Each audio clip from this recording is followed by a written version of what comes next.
Welcome to a vlog, mine. I wasn't sure if I was going to do this or not, but I decided I'll give it a try.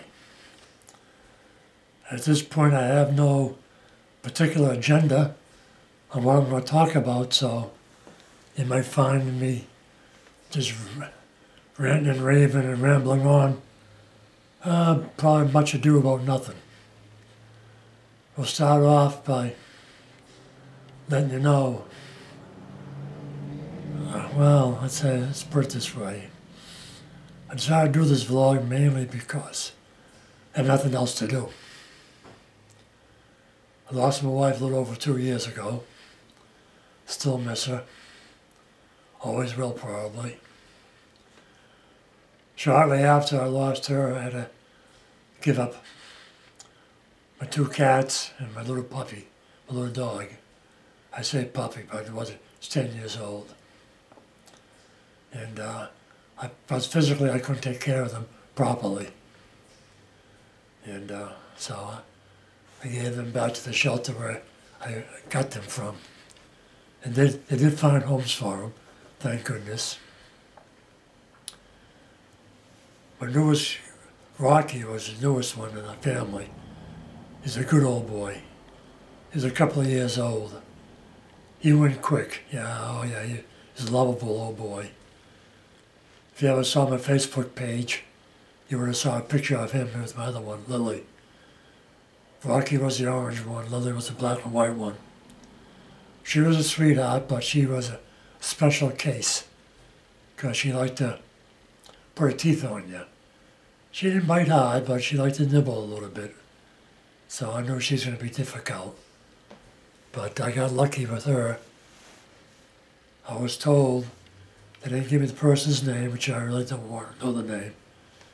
But the person that adopted her was a woman who was the mother-in-law of the director of the shelter where I surrendered Lily to. So,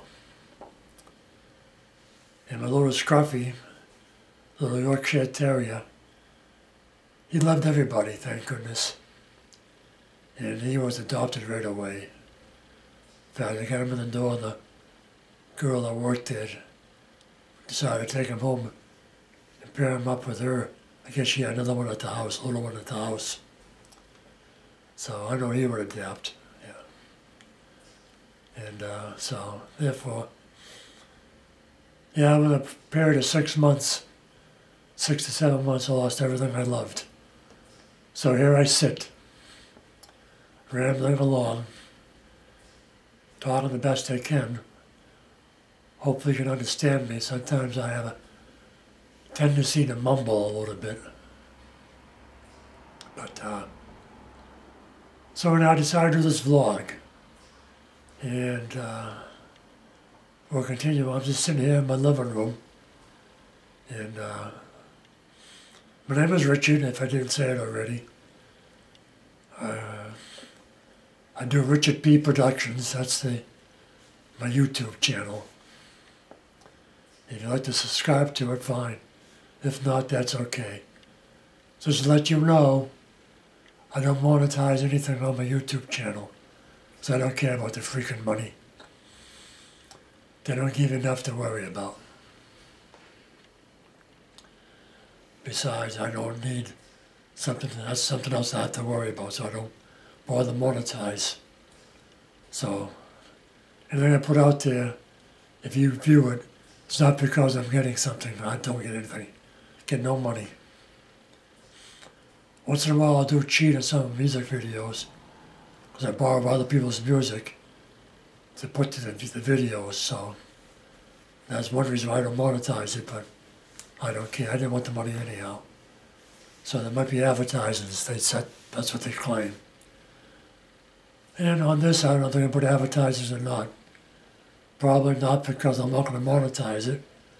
So plus I don't have enough subscribers and stuff like that to make it worth their while to monetize it. So anyhow, enough about money. I don't want to talk about money. I don't know what I want to talk about at this point. And I'm under care. I'm under my health care is for the Veterans Administration. So yeah, I'm a vet. Talk about that a little bit.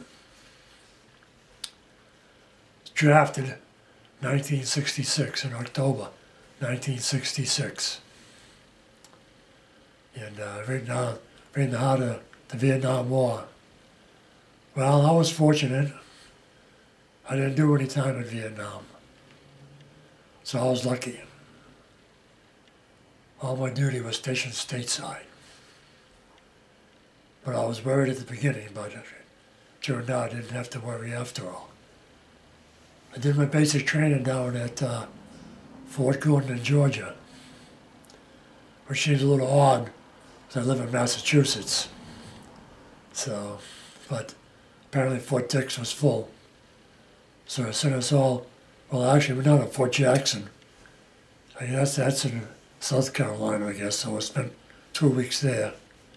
Then from Jackson they sent us down to Gordon in Georgia, where I took my boot camp. And after boot camp they sent me home with no orders. And then so you get your orders in the mail. So I figured, well, it's not a big deal. When they come, I'll go to see what they are. Well, a week or so after I was home, sure enough, in the mail I got my orders to report to DeWitt Army Hospital for Belleville, Virginia. Of course, this was in first part of 1967. And I got these orders, and I figured, oh man, as they just escalated Vietnam, they're going to train me down at DeWitt Army Hospital as a medic and send me overseas. That's what I thought. Well, again, the Army does what they want to do. They put you where they need you. And apparently they didn't need medics. They needed dental assistants. So they trained me as a dental assistant, which didn't assure me that I would not go to Vietnam. Well, as it turned out, after my, what they call it then, AIT, Advanced Training, well, I forget what they call it anyhow. And after that, they assigned me, or detached me from the DeWitt Army Hospital to a dental detachment right there in Belleville. And that's where I did my time. So, but again, I put my time in, so that was something. And just as well, because just as well I didn't go overseas, because I'm not the hero type. I'm not the fighting type. So, but the Army doesn't care about that stuff. They put you where they need you, whether you like it or not. You can be the strongest man in the world, and they need somebody to pick up tennis balls. That's what you'd be doing. You know, that's an exaggeration, but you get the idea. They don't care who you are, what you did. They put you where they need you. And that's when you did it. You didn't like it, tough. You did it anyhow. Didn't have much choice. The only thing that irks me from that time frame, because I was drafted. Because when I got my draft, the letter in the mail, of course it said, you know, the usual letter says, greetings, that's what it says. I knew what it was. So I figured, well, I got three choices here. I can go to jail, go to Canada, or go in the military. And I figured, well, I chose the military. I figured that's the better of the three. I say military instead of Army because at the time it's called, and still is called, selective service, commonly called the Army draft, but doesn't mean necessarily you're going to go in the Army. And to prove that point is because the day of my induction into the service, because the induction is just a step forward. You don't have to take the oath, that's optional. I did both, so you didn't know any better. But then again, of course, at the front of this whole procession, there's probably about 40 other guys with me in this room. And at the front of the room, there was a sergeant from each representative of the service. There was a master sergeant from the Army, he ran the thing. There's a Marine sergeant. I think somebody from the Air Force was there. Navy and Coast Guard were all there. And the master sergeant looked at the other guys that were standing up there and says, "Do you need any men?" And the Marine sergeant stepped up and said, "Yes, I need 3 men." Master sergeant says, "Take your pick." I said, "Oh, wonderful." And he picked out 3 guys, and they went into the Marine Corps. The rest of us went in the Army. So technically it's not the Army draft, it's selective service, but majority of men go into the Army, because most of the other services are pretty much filled up by volunteers. That's it for Vlog 1. Vlog 2 in the near future. Don't promise when or what I'm going to talk about, but we'll come up with something. Who knows? I might even sing for you. Boy, that would scare the crap out of you. Okay, that's because I can't sing. Well, I do sing. I sing in 1 key. Off key. Okay, that's it for my corny jokes. See you next time, maybe. Well, you'll see me, but I won't see you. And hopefully you're watching. Bye.